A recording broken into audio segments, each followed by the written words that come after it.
देहरादून में उपनिषदीय दर्शन बोध पुस्तक का विमोचन कार्यक्रम में सीएम धामी ने लिया हिस्सा। कार्यक्रम में मौजूद लोगों को किया संबोधित। मुख्यमंत्री पुष्कर सिंह धामी ने विश्व दिव्यांग दिवस के अवसर पर आयोजित राज्य स्तरीय पुरस्कार वितरण कार्यक्रम के तहत 89 कुशल दिव्यांगों को किया सम्मानित। 25 योग्य विशेषज्ञों, 32 अनुभवी खिलाड़ियों, 30 स्वरोजगार वाले लोगों और 2 सेवा योजक को किया गया सम्मानित। उत्तराखंड सरकार को राजभवन से मिली बड़ी खुशखबरी। प्रदेश की 582 मलिन बस्तियों को मिली राहत। अगले 3 साल तक चला बस्तियों के उजड़ने का खतरा। निकाय चुनाव को लेकर राज्य निर्वाचन आयोग की तैयारियां तेज। प्रदेश के 102 निकायों के लिए वोटर लिस्ट तैयार। तारीखों की घोषणा फिलहाल नहीं।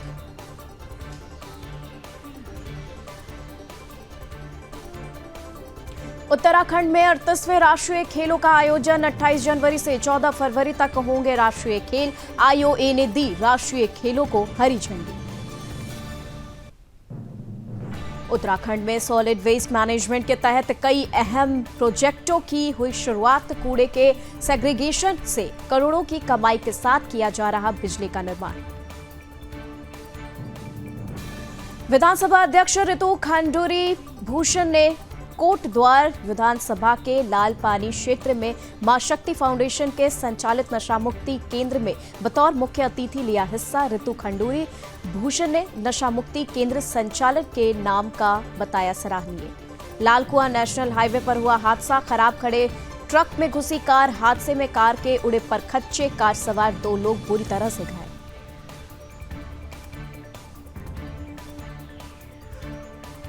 काशीपुर में आवारा घूमते पशुओं को लेकर नगर निगम की बड़ी पहल। आवारा पशुओं की समस्या से निपटने के लिए किया जाएगा गौशाला का निर्माण।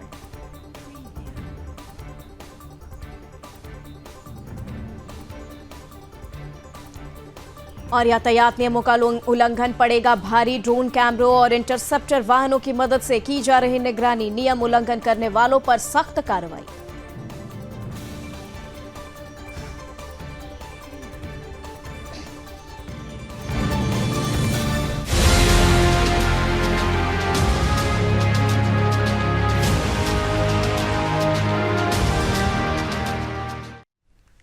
नमस्कार, सुदर्शन न्यूज देख रहे हैं आप। मैं हूं आपके साथ निमित सिन्हा। चलिए अपना उत्तराखंड में आपका स्वागत है। उत्तराखंड की बात करते हैं और सबसे पहले बात देहरादून की करेंगे, जहां की देहरादून में उपनिषदीय दर्शन बोध पुस्तक का विमोचन किया गया। बड़ी खबर आपको देहरादून से बता दें, जहां की देहरादून में उपनिषदीय दर्शन बोध पुस्तक का विमोचन हुआ है। यही नहीं, विमोचन कार्यक्रम में सीएम पुष्कर सिंह धामी भी शामिल हुए हैं। इसी के साथ सीएम पुष्कर सिंह धामी ने पुस्तक का विमोचन किया और सीएम हाउस में कार्यक्रम का आयोजन किया गया। तो बड़ी खबर आपको बता दें, जहां पर पुस्तक का विमोचन हुआ है। सीएम पुष्कर सिंह धामी ने इस पुस्तक का विमोचन किया है। उपनिषदीय दर्शन बोध का विमोचन हुआ है, ये पुस्तक का नाम है, जहां पर सीएम हाउस में इस कार्यक्रम का आयोजन किया गया था।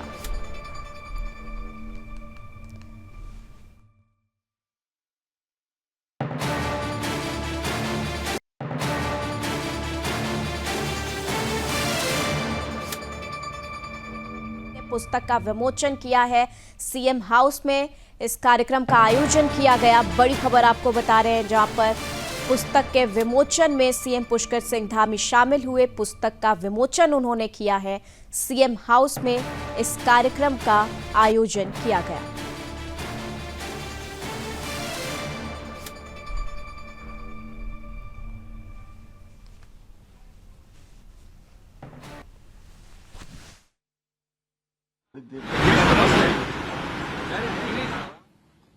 उनका भी एक व्यापक उसमें अध्ययन रहा है। भाइयों बहनों, श्री प्रकाश सुमन ध्यानी जी, अभी तक हम लोग उनको जो जानते हैं, ज्यादातर उनका परिचय है एक सामाजिक जीवन में, राजनीतिक जीवन में और चिंतक के रूप में। उनकी एक अलग पहचान है और मैं भी बहुत 2 दशक से ज्यादा समय से उनको नजदीक से जानता हूं। परंतु अपनी अब जो इन्होंने ये कृतियां, उत्कृष्ट कृतियां इनके माध्यम से वो अब भारतीय वैदिक दर्शन और सनातन संस्कृति के संभावक के रूप में भी अपनी एक नई पहचान स्थापित कर रहे हैं, एक नई दिशा की ओर बढ़ रहे हैं, जो निश्चित रूप से एक ध्वजवाहक के रूप में भी काम करेंगे। और श्री ध्यानी जी ने अपनी इस पुस्तक में जिस प्रकार के उपनिषद के जटिल और गूढ़ रहस्य हैं, उनको बहुत ही साधारण तरीके से लिखा है, वो निश्चित रूप से उसके बारे में जितना कहा जाए उतना कम है। उन्होंने विद्वान प्रोफेसर श्री विष्णुपद महापात्र जी का योगदान इस कृति को और भी समृद्ध बनाता है। अपनी इस कृति के माध्यम से श्री ध्यानी जी ने भारतीय ज्ञान परंपरा के जो विभिन्न आयाम हैं, उन सबको हम सबके समक्ष भी रखा है और एक नई पीढ़ी के लिए एक उनके प्रेरणा के लिए उनको किस रूप में जाना चाहिए, मेरे से पहले पूर्व वक्ताओं ने बहुत विस्तार से बताया है। ये पुस्तक न केवल विद्वानों और जिज्ञासु पाठकों के लिए उपयोगी रहेगी, बल्कि हर उस व्यक्ति के लिए प्रेरक होगी, हर उस व्यक्ति को पढ़नी चाहिए जिसको भी भारतीय दर्शन में जिसकी रुचि हो। भाइयों बहनों, उपनिषद भारतीय संस्कृति और दर्शन की जो अमूल्य निधि है, जिसने न केवल भारतवर्ष को बल्कि संपूर्ण विश्व को ज्ञान और चेतना का मार्ग दिखाया है।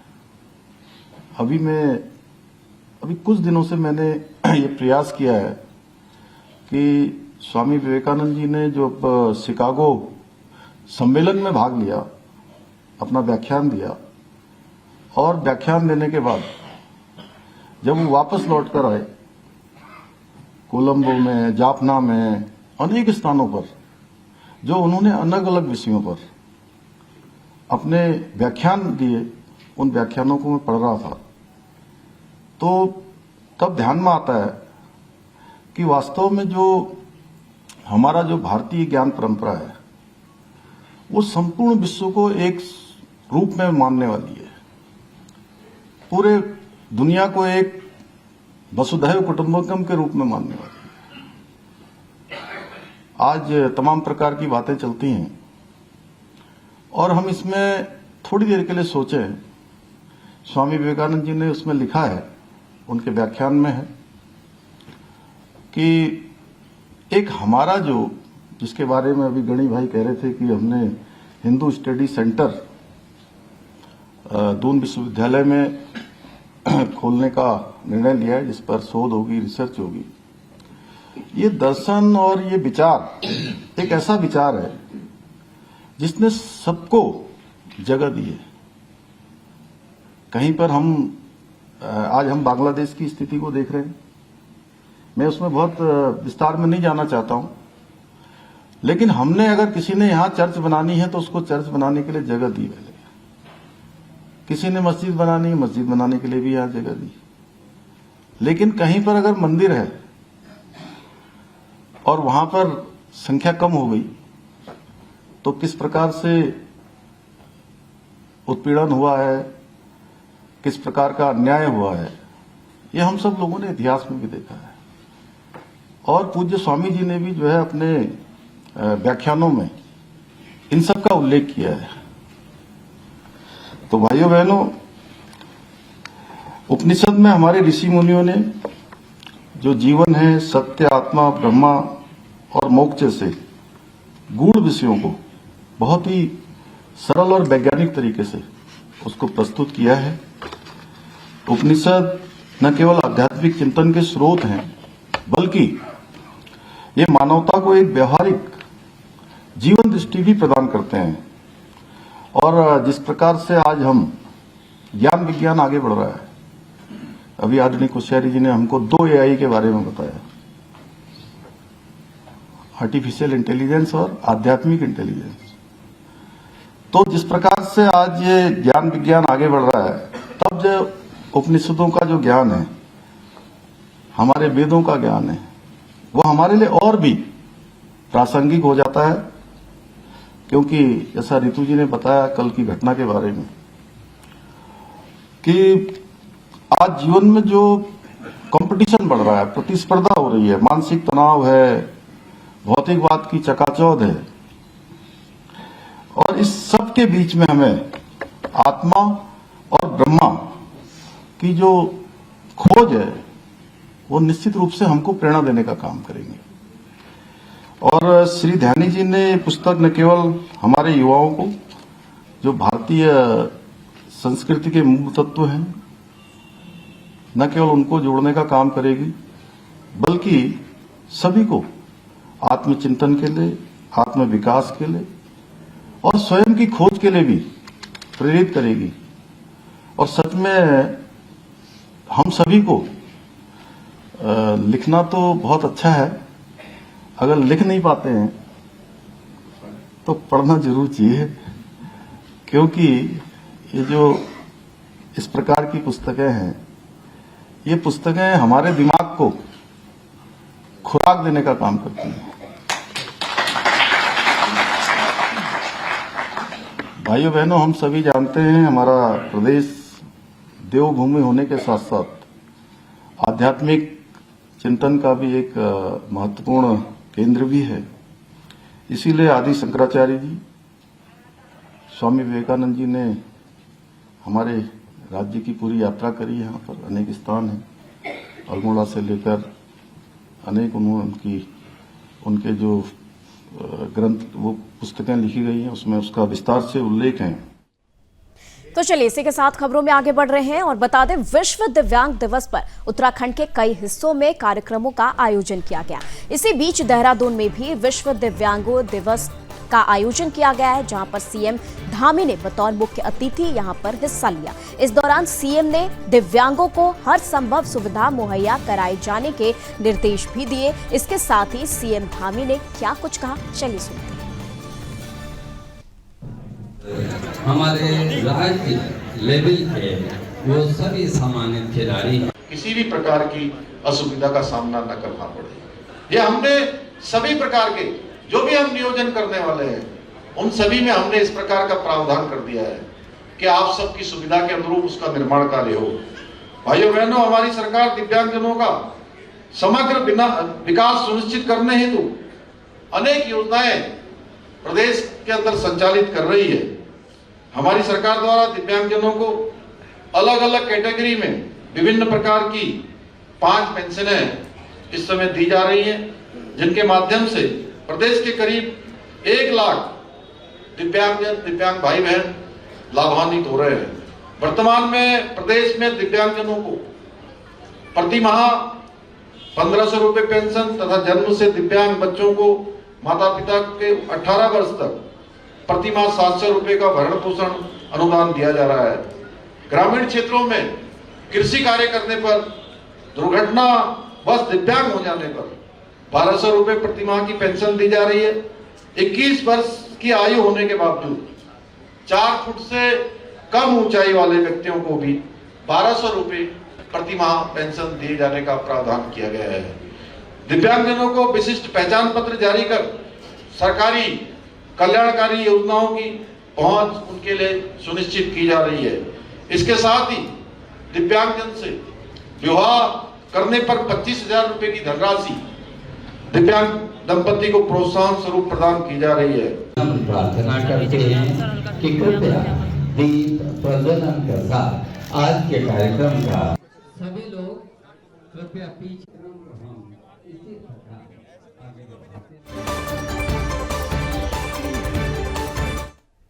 और चलिए इसी के साथ देहरादून से एक बड़ी खबर आप तक पहुंचाते हैं, जहां पर देहरादून में राज्य सरकार को राजभवन से बड़ी खुशखबरी मिली है। जी हां, देहरादून से इस वक्त की बड़ी खबर, जहां पर राज्य सरकार को राजभवन से बड़ी खुशखबरी मिली है। उत्तराखंड को मलिन बस्तियों को फिर राहत मिली है। 582 मलिन बस्तियों को राहत मिली है। इसी के साथ मलिन बस्तियों को बचाने के लिए अध्यादेश को मंजूरी मिल चुकी है। अगले 3 साल तक बस्तियों से उजड़ने का खतरा जो है वो टल चुका है। तो बड़ी खबर आपको बता दें, मलिन बस्तियों को लेकर उत्तराखंड से बड़ी खबर आ रही है, जहां पर अब बस्तियों को उजाड़ने से कोई खतरा नहीं है। 582 मलिन बस्तियों को राहत मिली है। बता दें, मलिन बस्तियों को बचाने के लिए अध्यादेश जारी किया गया, मंजूर की गई है। इसी के साथ 582 मलिन बस्तियों को तोड़ने से रोका गया है, ये आदेश जारी किया गया है। उत्तराखंड की मलिन बस्तियों को बड़ी राहत मिली है। तो लगातार आपको उत्तराखंड से जुड़ी बड़ी खबर बता रहे हैं, जहां पर देहरादून में राज्य सरकार को राजभवन से बड़ी खुशखबरी मिली है। राजभवन से यह अध्यादेश जारी किया गया है, मलिन बस्तियों को नहीं तोड़ा जाएगा। उत्तराखंड की 582 मलिन बस्तियों को बड़ी राहत मिली है। इसी के साथ बता दें आपको कि मलिन बस्तियों को तोड़ने से बचाया गया है, यह अध्यादेश मंजूर की गई है। अगले 3 साल तक बस्तियों को उजाड़ने से संकट जो है वो टल चुका है। तो अगले 3 साल तक बस्तियां नहीं उजाड़ी जाएंगी और बस्तियों को उजड़ने का कोई खतरा अगले 3 साल तक नहीं होगा।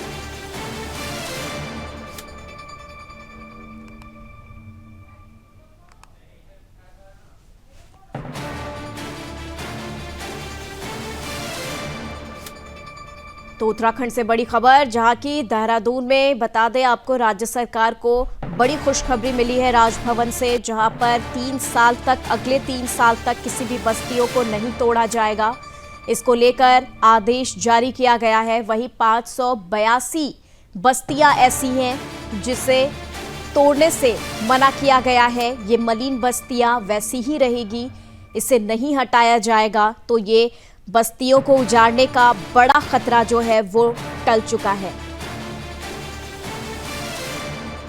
और चलिए इसी के साथ आगे बढ़ रहे हैं। उत्तराखंड में सॉलिड वेस्ट मैनेजमेंट के तहत कई अभूतपूर्व पहल पायलट प्रोजेक्ट के रूप में शुरू की गई है, जिसमें कूड़े के सेग्रीगेशन यानी कि कूड़े को अलग करके करोड़ों की कमाई की जा रही है। ये तो वही कूड़े से बिजली बनाने की कवायद भी शुरू हो गई है।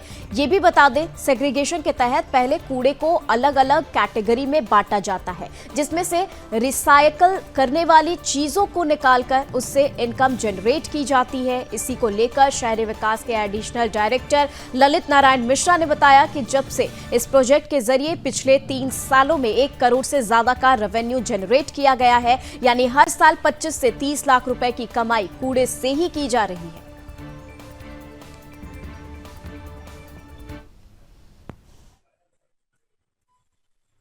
ये जो हमारा स्वच्छ भारत मिशन है, इसमें हमने हमारे प्रदेश में काफ़ी प्रयोग हुए हैं।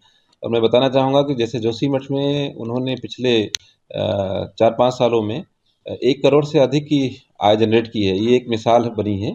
उसी तरह अगर हम बात करें अपने धामों में, जैसे केदारनाथ धाम, बद्रीनाथ धाम और गंगोत्री में DRS सिस्टम लागू किया गया है, जहाँ पर डिजिटल रिफंड सिस्टम, जो बॉटल्स हैं उस पर QR कोड लगाया जाता है और जब लौट के आती है तो वो पैसा उसको ग्राहक को वापस मिलता है। तो उससे काफ़ी मात्रा में जो प्लास्टिक वेस्ट है वो मैनेज हुआ है।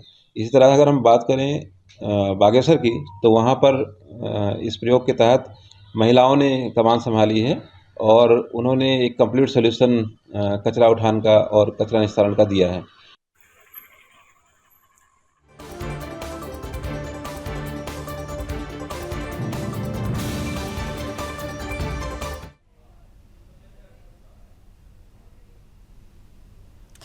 और इसी के साथ विधानसभा अध्यक्ष ऋतु खंडूरी भूषण ने कोटद्वार विधानसभा के लाल पानी क्षेत्र में मां शक्ति फाउंडेशन के संचालित नशा मुक्ति केंद्र में बतौर मुख्य अतिथि प्रतिभाग किया। बता दें, ऋतु खंडूरी भूषण ने नशा मुक्ति केंद्र की प्रशंसा करते हुए कहा कि छोटी सी उम्र में ही संचालक रजत नेगी बहुत सुंदर कार्य कर रहे हैं। वो देश के कई स्थानों से लोगों को यहां लाकर नशे से दूर कर जीवन जीने का सही रास्ता दिखा रहे हैं। यही नहीं, नशा मुक्ति केंद्र के वातावरण और सुविधाओं को देखकर ऋतु खंडूरी ने प्रसन्नता व्यक्त की है। उन्होंने अपने संबोधन में समाज को नशे से दूर रहने का आग्रह भी किया है और इसके साथ ही अपने आसपास के लोग जो नशे के आदी हैं, उनके प्रति अपराधियों वाला व्यवहार न करते हुए उन्हें इस बीमारी से कैसे निकाला जाए उस दिशा में कार्य करने का अपील भी किया। इसके साथ ही नशा मुक्ति केंद्र में इलाज कर रहे डॉक्टरों का भी उत्कृष्ट कार्य के लिए धन्यवाद किया है।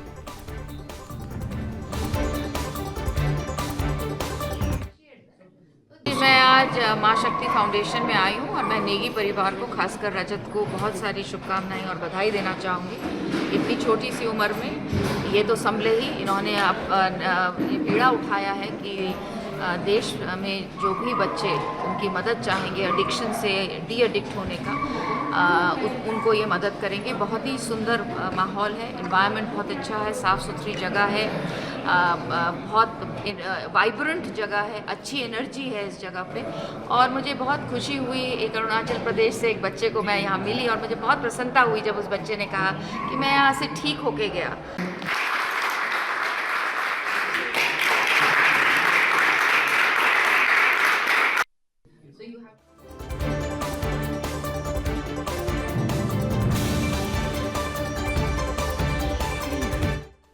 चलिए अब बात लाल कुआं की करते हैं। लाल कुआं नेशनल हाईवे पर एक हादसा हुआ।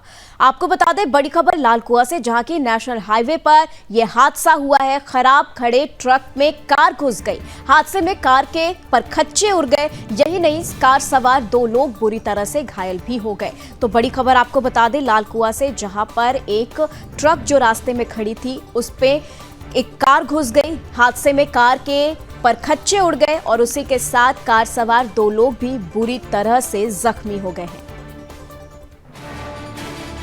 तो देखिए बड़ी खबर, लाल कुआं नेशनल हाईवे पर एक बड़ा सड़क हादसा हुआ, जहां पर बता दें खराब खड़े ट्रक में एक कार घुस गई और इस तरीके से कार के परखच्चे भी उड़ गए। इस हादसे में कार के परखच्चे उड़े और कार सवार 2 लोग बुरी तरह से घायल भी हो गए। तो बड़ी खबर आपको लाल कुआं से बता दें, जहां पर नेशनल हाईवे पर यह बड़ा हादसा हुआ है, जहां पर एक खराब ट्रक में कार घुस गई, जिसके कारण कार जो है पूरी तरीके से क्षतिग्रस्त हो गया, उसके परखच्चे उड़ गए और उसमें सवार 2 लोग भी गंभीर रूप से घायल हो गए हैं।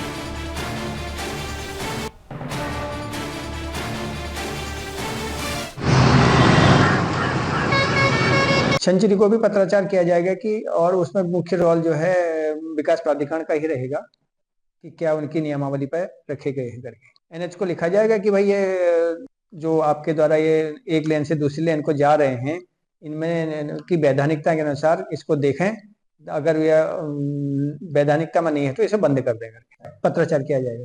और बात की जाएगी कि वो वाहनों के नियंत्रण करें करके उनका सुरक्षा गार्ड के संबंध में उनको प्रेषित किया जाएगा पत्र। पुलिस से भी वार्ता की जाएगी कि इनमें अपने सुरक्षा गार्ड की है एक दीवान जी को वहां पर लगा दें।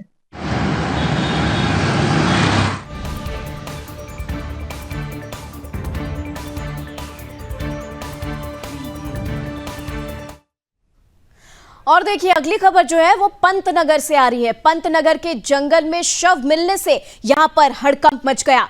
बड़ी खबर आपको पंतनगर से बता दें, जहां पर जंगल में शव मिलने से हड़कंप मचा है। पंतनगर की बात बता रहे हैं। पंतनगर के जंगल में एक शव मिलने से हड़कंप मचा है, जहां पर शव मिलने से आसपास के इलाकों में सनसनी फैल गई। यही नहीं, सूचना पाकर मौके पर पुलिस पहुंची और शव को कब्जे में लेकर जांच पड़ताल शुरू कर दी है। तो बड़ी खबर पंतनगर से आप देख रहे हैं, जहां पर एक जंगल में एक शव पड़ा हुआ मिला है, उसकी शिनाख्त की जा रही है। अभी उसकी पहचान हो नहीं पाई है। शव को कब्जे में लिया गया है और आगे की जांच पड़ताल भी शुरू कर दी गई है।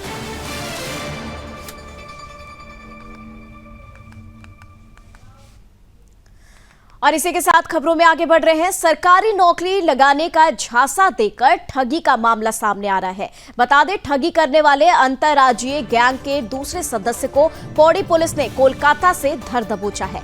बता दें कि पुलिस गैंग लीडर को पहले ही जेल भेज चुकी है। एसएसपी लोकेश्वर सिंह के निर्देशों के क्रम में ठगी करने वाले गैंग की पौड़ी पुलिस लगातार कमर तोड़ रही है। गैंग के सदस्य सरकारी विभागों में नौकरी दिलाने का झांसा देकर युवाओं से ऑनलाइन बड़ी धनराशि ठगते थे।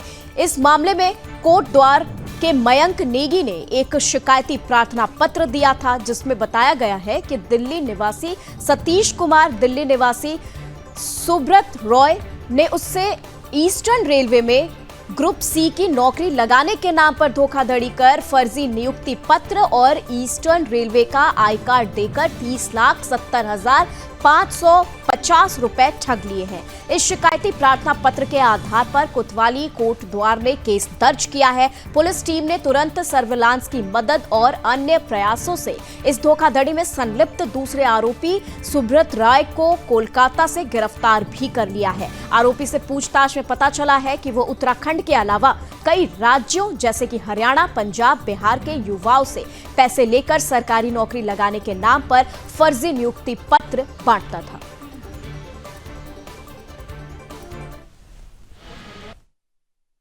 धोखाधड़ी के विरुद्ध लगातार कार्रवाई करते हुए जनपद पौड़ी गढ़वाल की पुलिस के द्वारा एक अभियुक्त को कोलकाता से गिरफ्तार किया गया है। जनपद में कोटद्वार के क्षेत्र में हमारे पास एक शिकायतकर्ता के द्वारा शिकायत दर्ज करवाई गई थी कि किसी गैंग के द्वारा इनके साथ धोखाधड़ी करते हुए रेलवे में नौकरी लगाने के नाम पर कुल 30 लाख रुपए की धोखाधड़ी कर ली गई है।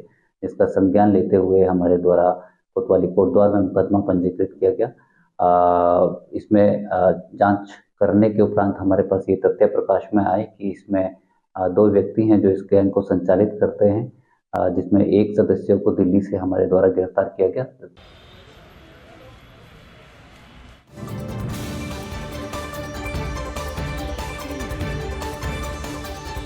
अगली खबर श्रीनगर से आ रही है, जहां श्रीनगर गढ़वाल में बड़ा सड़क हादसा हो गया। बता दें, ऋषिकेश बद्रीनाथ हाईवे पर चमधार के पास एक ट्रक करीब 200 मीटर गहरी खाई में गिर गई। यही नहीं, सुबह जब लोगों ने नदी में डूबे हुए ट्रक को देखा तब जाकर हादसे की खबर पुलिस को दी गई। इसके बाद पुलिस मौके पर पहुंची और रेस्क्यू ऑपरेशन शुरू कर दिया, लेकिन अभी तक ट्रक ड्राइवर और हेल्पर का कुछ पता नहीं चल पाया है। दोनों को ढूंढने के लिए गोताखोरों की टीम लगी हुई है। जानकारी के अनुसार ट्रक श्रीनगर से ड्रंगरी पंथ जा रहा था, जो देर रात को अनियंत्रित होकर गहरी खाई में पलट गया। इसलिए किसी को कुछ पता नहीं चल पाया और पुलिस के मुताबिक ट्रक में कुंदन सिंह और मनोज सवार थे, जिनका दुर्घटना के बाद से कुछ भी पता नहीं चल पाया है। वहीं ट्रक पूरी तरह से अलकनंदा नदी में डूब गई है और ट्रक नेशनल हाईवे पर लगे पैराफिट को तोड़ते हुए 200 मीटर गहरी खाई में गिरते हुए नदी में जा समाया है।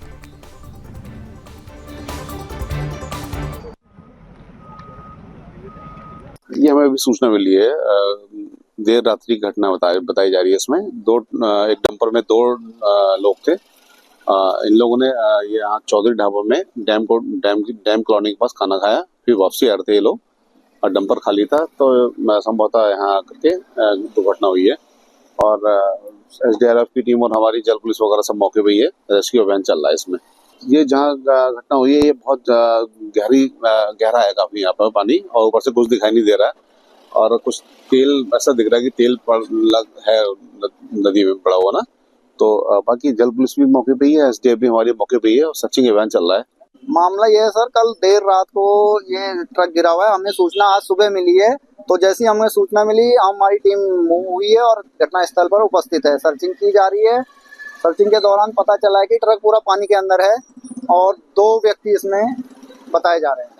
जानकारी ये हो रही है सर, ट्रक सीधा यहाँ से झाड़ियाँ और पैराफिट को तोड़ते हुए नीचे नदी में चले गया है और ऊपर उनका मोबाइल बरामद हुआ है। उनमें से एक आदमी का मोबाइल बरामद हुआ है और जो भी होगा सर्चिंग के बाद ही पता चलेगा। 2 लोग बताए जा रहे हैं। और चलिए इसी के साथ काशीपुर की बात करते हैं, जहां की आवारा घूमते पशुओं को लेकर नगर निगम ने अब तक की सबसे बड़ी पहल शुरू कर दी है और लगातार उत्तराखंड में खबरों का सिलसिला यूं ही जारी रहेगा। देश दुनिया की तमाम खबरों के लिए आप देखते रहे सुदर्शन न्यूज। दीजिए अनुमति। जय हिंद।